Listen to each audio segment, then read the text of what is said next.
On the oldest road in a forgotten valley, there stood a tiny post office that appeared on no map.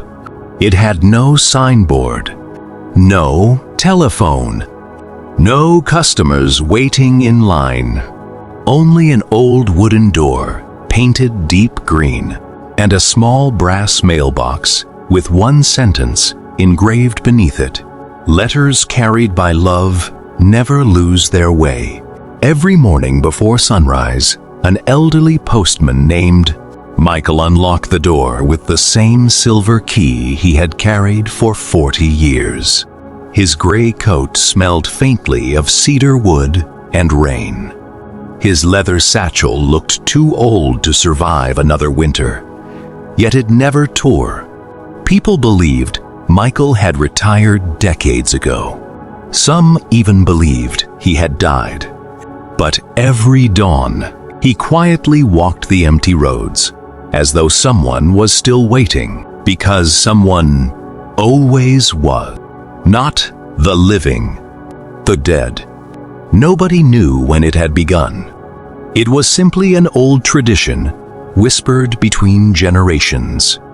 If grief became too heavy, if words remained unsaid, if love had arrived too late, you could write a letter, fold it carefully, place it inside the green mailbox before midnight.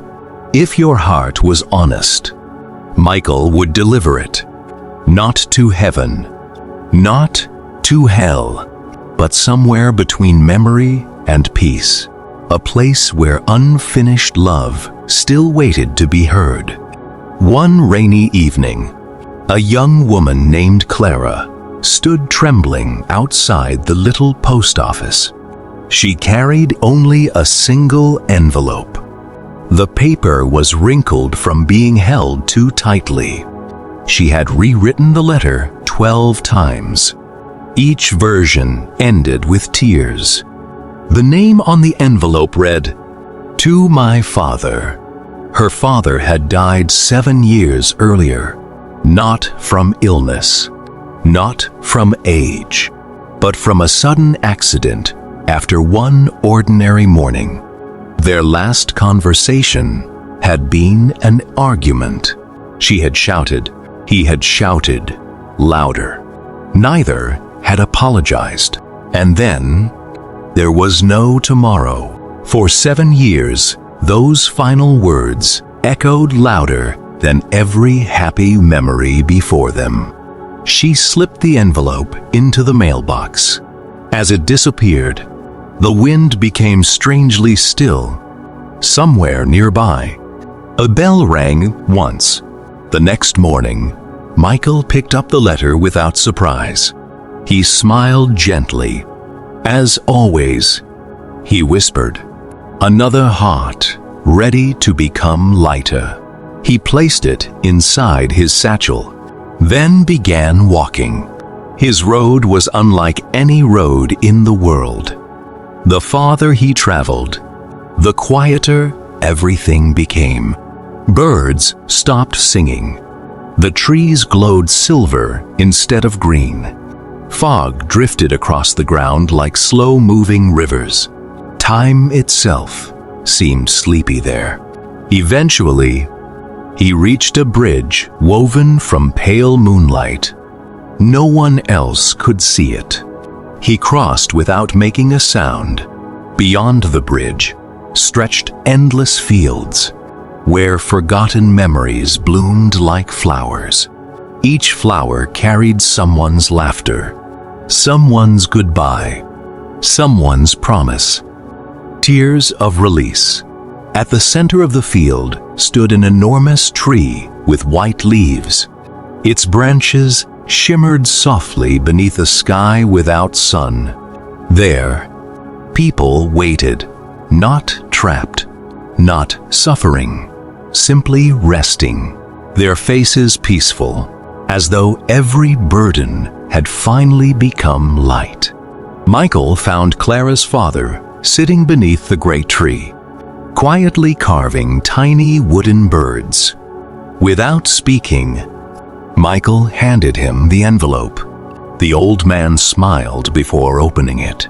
He already knew who it was from. He simply wished to hear her heart. Back in the village, Clara strangely slept peacefully for the first time in years. She dreamed of sitting beside her father on the porch where she had grown up. Neither of them mentioned the argument. Instead, they watched birds flying across an endless blue sky. Before waking, her father simply smiled. "I'm sorry too."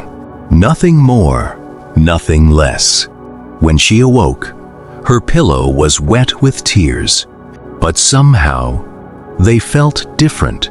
Not tears of pain, tears of release. Seasons passed. Letters continued arriving. A little boy wrote to the grandmother who used to bake cinnamon bread. A soldier wrote to the friend he couldn't save. An elderly woman wrote every anniversary to the husband who still visited her dreams. Every letter weighed differently. Some were heavy with regret. Others floated like feathers, filled only with gratitude. Michael carried them all, never reading, never judging, only delivering. Because some words deserve to arrive, even if they arrive late.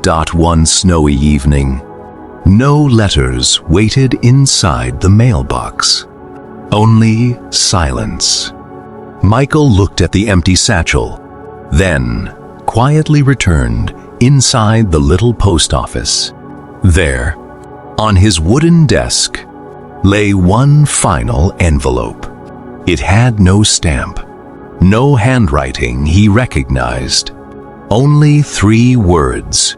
For Michael, his hands trembled. He had never received a letter before. Slowly, he opened it. Inside was a single page. It read, "Dear Michael, for 40 years, you carried everyone else's love.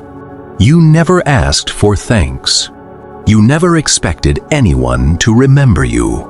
But every soul whose burden became lighter because of you remembers your kindness. Now, someone is waiting for you." No signature, only a tiny, pressed white flower. The following morning, the villagers noticed something strange. The little post office stood empty. The green mailbox remained. The wooden desk remained. The silver key rested quietly beside the door. But Michael was gone. No footprints, no farewell, only peaceful silence. Some believed he had finally retired. Others believed he had simply become another traveler beyond the moonlit bridge. Years later, whenever someone left a letter inside the old green mailbox, it still disappeared before sunrise. No one ever saw who collected it. Yet, somehow, dreams arrived. Hearts healed. Goodbyes were finally spoken. Perhaps love never truly needs a messenger. Perhaps love itself learns the road. And somewhere beyond memory, an old postman still walks gently beneath silver trees, delivering every word that should never have remained unsaid.